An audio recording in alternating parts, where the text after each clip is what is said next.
Recording. So that's my 2000 FXDL. Customised it a few years ago. It's got Gasser performance machine wheels, matching rotors, matching belt pulley, BDL 3-inch belt drive, drag specialty seat, got my sequential homemade shifter there on the side, got the lane split folding mirrors,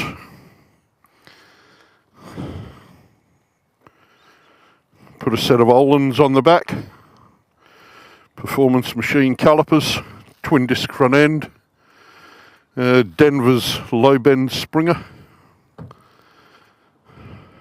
wishbone springer. Bike needs a good clean. I got caught in a bit of weather a couple of weeks ago.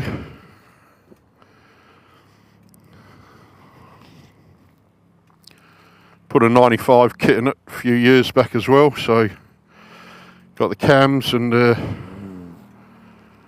cam plate done, hybrid cam plate, adjustable push rods, 42mm Makuni.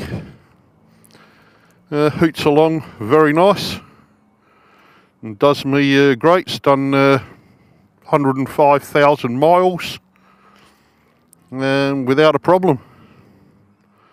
Been a great bike and still is. There you go.